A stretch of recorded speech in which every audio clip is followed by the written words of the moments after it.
evening, fellow Malaysians and half Malaysians.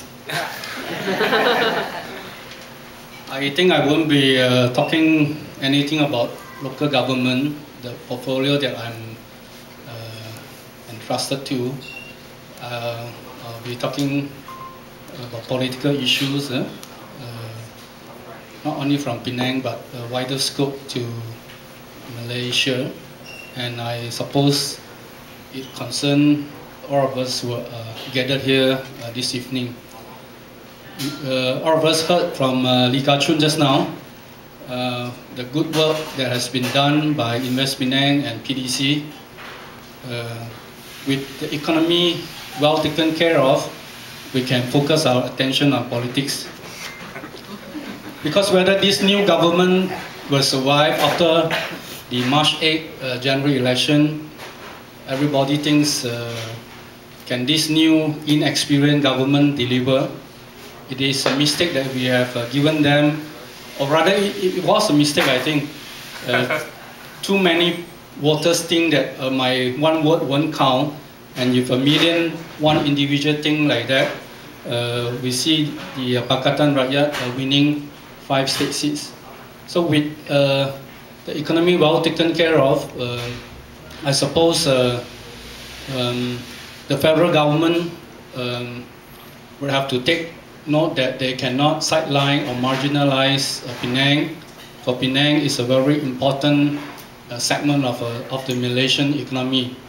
And it is so important that the Penang state government, like our counterpart in Kedah, in Perak at one time, in Selangor, be able to show results, quick results, or rather to at least to instill confidence in the new government.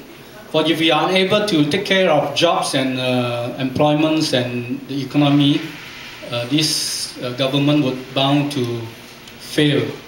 So I'm very glad that the job aspect, the investment, despite the global recession environment, Penang is still able to maintain a fair amount of FDI going to Malaysia, and a big portion of them going to Penang.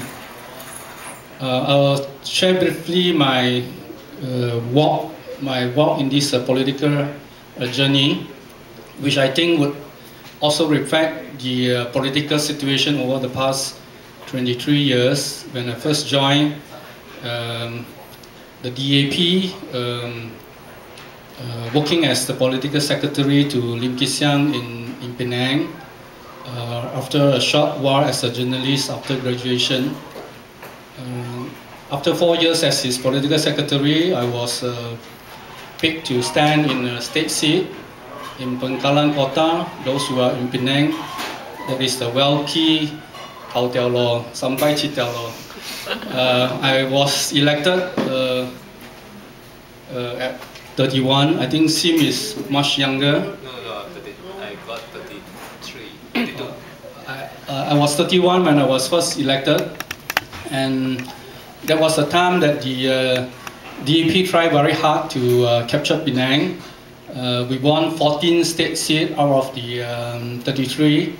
It means we were 3 seats short of state government. Having unable to make it because there were so many issues that we are unable to account, or rather to instill the confidence. Despite other battle of Tanjung 2, 3, we still did not manage to see any headway. We in fact went very low in our political achievement in Penang. From a height of 14 seats, we went down to 1 for the next 3 terms.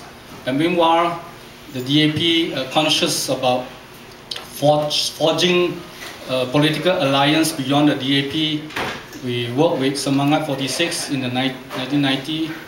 We worked with the Barisan Alternative in 1999, until when we do not work together, the Pakatan Rakyat in fact came after the election. not before the 2008 election. Having achieved sufficient seats, then we work together in coalition and to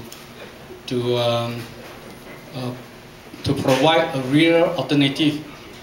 So what is the significant?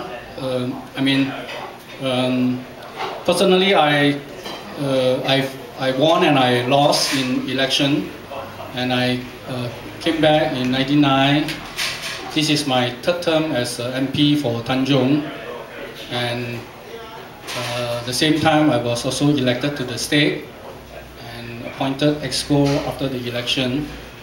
I was the Penang chairman for 10 years, and this tells us that opposition were unable to make headway because the people are not ready for change. But the change came in 2008. Not so much that the DAP has suddenly grow much stronger, or the past has achieved more support, but the political situation at that time was very fertile. It was a people-driven change rather than a political party-driven change. So much so all of us were taken by surprise that we were able to win so many seats. We thought we would be able to win 10, 12 seats in Penang.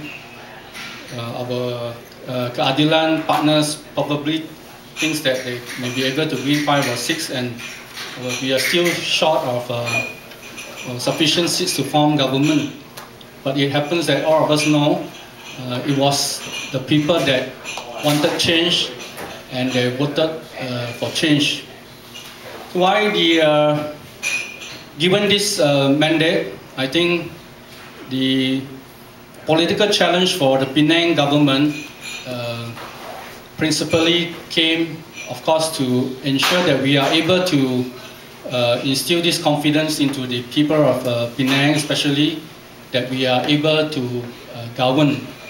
I think the past 1 year plus, we have been very fortunate that despite being so inexperienced, we were able to continue to enjoy the level of support from the people. And you have heard just now how the economy has been well taken care despite the severe economic and financial meltdown pose a great challenge to all government, and we are able to move forward.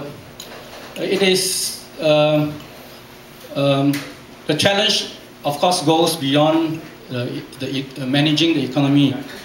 We for the first time, there are so many state government not under the Barisan Nasional. So Malaysia is a federal practices federalism, but over the past 30 years, it has because of the fact that it was governed by the Barisan Nasional, state and federal relationship were not given much emphasis, so much so that this federal system, after 30 years of Barisan rule, became more centralized, and a lot of state power were taken over by the federal government. And it is to manage this state and federal relationship that is important.